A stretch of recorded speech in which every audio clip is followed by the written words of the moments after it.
Welcome to the Loyal Opposition Podcast. I'm Bernie Flowers, one of Uncle Sam's wayward children. I believe that our country's best days are still in front of us, but if those best days are to come, we need to change the direction of the country now, before it's too late.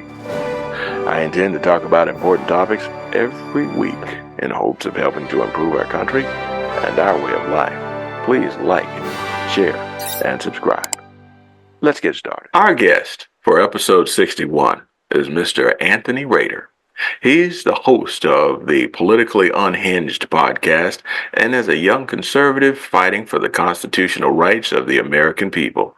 He helped run the most successful grassroots campaign in the history of Maryland back in 2022, and he's also been very, very active in the political campaigns of several candidates, to include myself.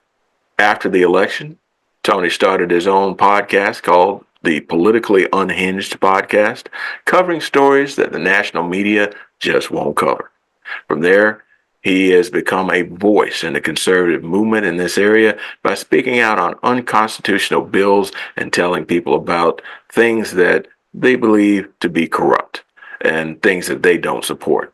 And he's vocal on how people should be governed, and his belief system has propelled his channel to go viral multiple times. So, without any further ado, let's talk to Tony Rader and see what he has to say. Tony, how you doing? I'm doing great, Bernie. Thank you for having me on again. You're the dude, man. I tell you, I really appreciate being around you. I appreciate how things went with the with your participation in all these political campaigns, to include mine, by the way. And I'm just thankful that we're on the same page and fighting the good fight. Yeah, I couldn't agree more. With that said, brother, let me ask you a couple of questions if you have time. You ready? Yeah, let's do it. All right. Well, first, how can the country get back on the right track on the social and economic issues that we see going so badly right now? Yeah, I mean, I've been thinking about this stuff for a long time. I 100% believe on the social aspects. We just need to get religion back in. Okay. If we get religion back in, then none of this stuff is going to happen.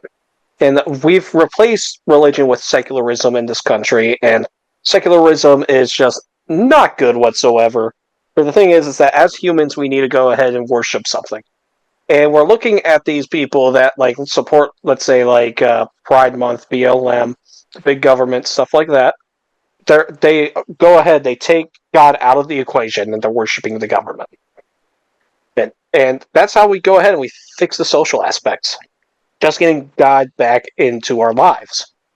Now, the economical stuff, in all honesty, that is going to be a lot harder than the social, I believe.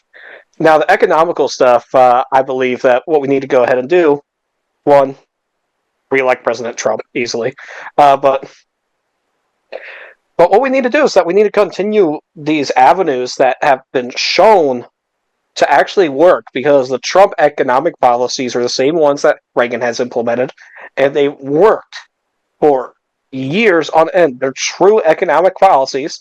But the thing is that all these people that say that they're Republicans, say that they're Democrats, they just don't like to look themselves in the mirror and go like, hey, what actually works? And that's why we're in a silent depression right now. Yeah.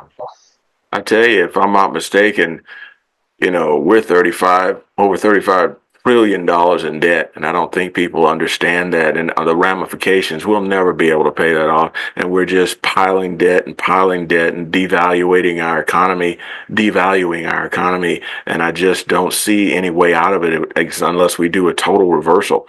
So, that $35 trillion, you're talking about $200,000 over that per tax-paying citizen, and we just brought a lot of people into this country that are not tax-paying citizens, and we're handing them money hand over fist. But that's another trouble for another time. I know we feel the same way. I got another question for you. All right. You ready? Yep. Why are young men from the ages of 18 to 25 the most conservative generation that we've seen in decades? Yeah, I mean, I've honestly pinpointed it to be really simple. What do men as teenagers, what do they like to do? We like to rebel. We've always wanted to be rebellious. Mm-hmm. And being rebellious now is becoming traditionalist. So we've been seeing these kids, they were told that they're racist, they're instaphobes, whatever, since they've been brought up.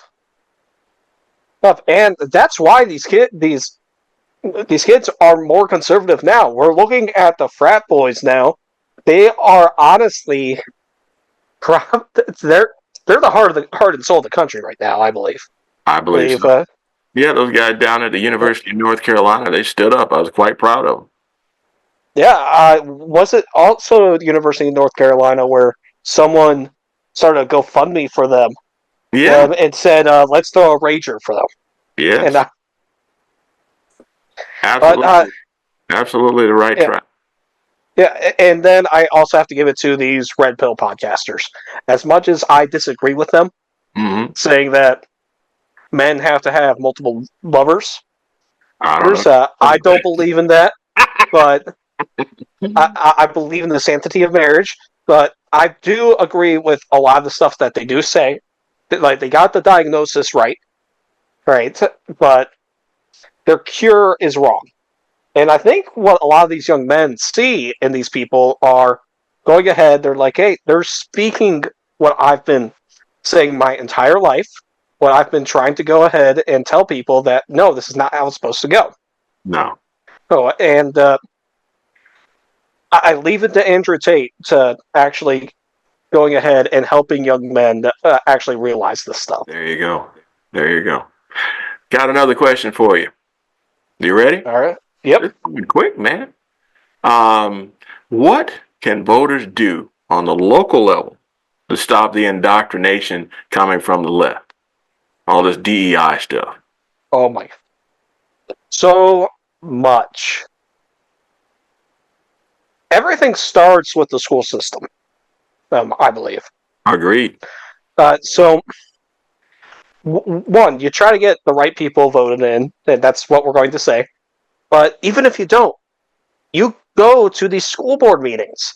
It's even more powerful when you don't have a dog in the fight, that you're going ahead, you're seeing this stuff, and you're calling them out.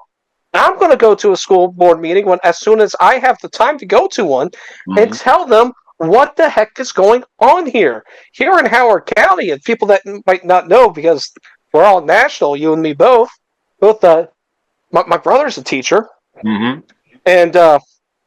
they have a pride unit that they have to teach for fifth graders. Wow. For fifth graders. Kids young should not even be thinking about that kind of stuff. No, they shouldn't. And the thing is that less the parents, because half of them took their kids out of school that day, and the other half sent their kids there, but they were wearing a red shirt to protest. Test all of it. Yeah. And it's ridiculous that this is required by our teachers to actually teach this stuff. Why are we validating these feelings for someone that can't choose their own bedtime, for one? Yeah. And the thing is that over 95% of people that have gender dysphoria when they're younger age out of it. Yeah. Yeah.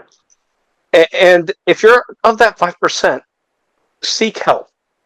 It has nothing to do with the fact that this is Men's Mental Health Awareness Month that I'm saying this. I genuinely think that you need to seek help. But by the way, how many people knew that was Men's Mental Health Awareness Month in June? Not a lot, because everyone's been saying it's Pride Month.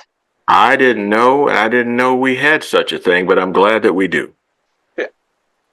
It's crazy. It is. Like, this stuff has gotten to the point where we need to just look at these people and say, enough is enough, and just break it down on a level where these people can understand. It's got to that point where, like, I try to teach. Whenever I'm talking to these people that don't understand, I treat them like they're preschoolers. Put it in the simplest words possible for them. but at the same time, it seems like they do not understand.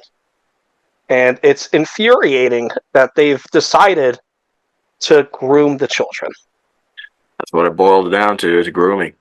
And we've got to stop this because, our population rate is going down, down, down. And we can't have a country if people are not producing kids. And all this, same-sex stuff doesn't produce children. And in a Yeah, generation, we're not going to exist if we keep yeah, on this path. agreed. And the thing is to repopulate, right? The repopulation statistics, you're supposed to have 1.2 Yep. children for every person that dies. Mm-hmm.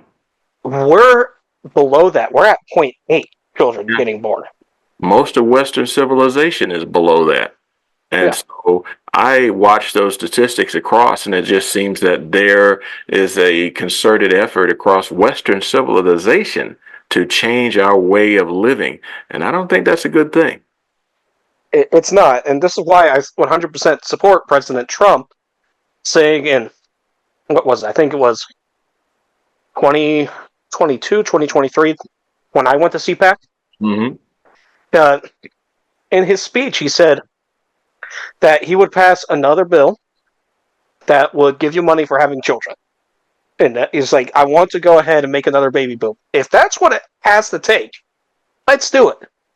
If we can spend money on everything under the sun, why can't we lower taxes for people who are traditionalists and are just simply trying to have kids? Because we need those kids. We can't maintain our economy without them. Yeah, I mean, keep in mind, Social Security is supposed to be solvent by what, 2035, I think it is? Maybe sooner? Mm-hmm. And the thing is that, like, you get people that are my age, I'm not going to see that money. I already know I'm not.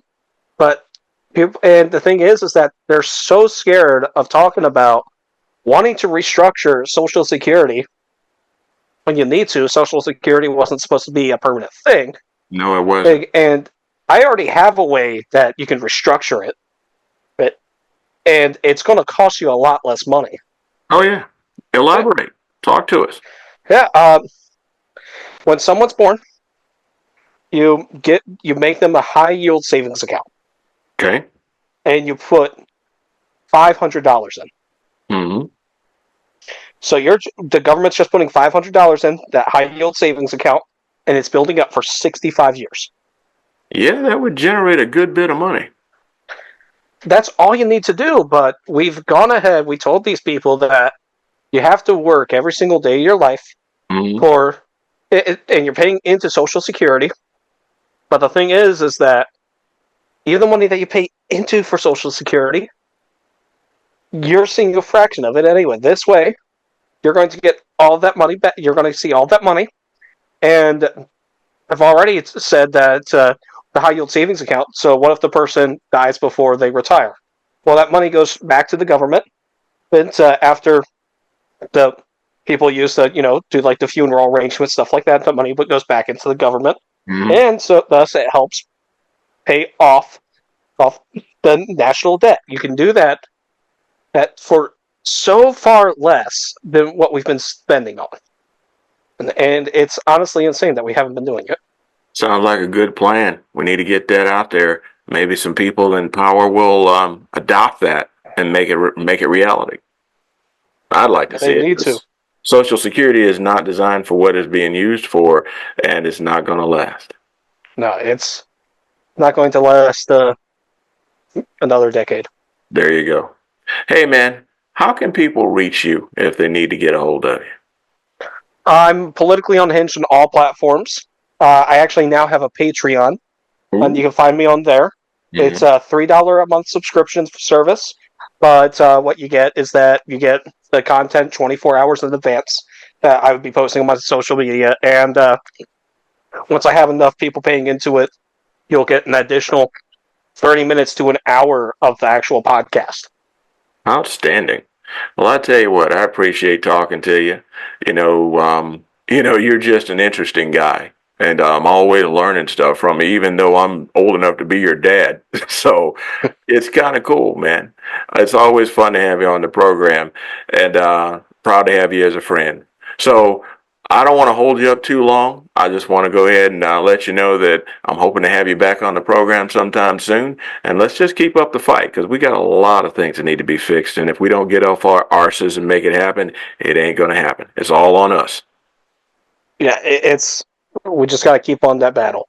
There That you go. battle is we're going to win the war. There you go. All right, brother. Well, look, that's about it for now, and I'll catch you next time. Well, that's about it for now. This has been the Loyal Opposition Podcast, produced in association with Liberty Arise Media, Fallback Productions, and other podcasters. I ask that you like, share, and subscribe to this podcast and to this channel. Be sure to get your copy of my book, Black Values Matter, available on Amazon or as an ebook on Audible and on Apple Books. And also, remember, it's okay to disagree, but if we want our country to prosper, we must insist on unity, transparency, and civility from ourselves and our fellow citizens. Thank you for listening to the Loyal Opposition Podcast. See you next week.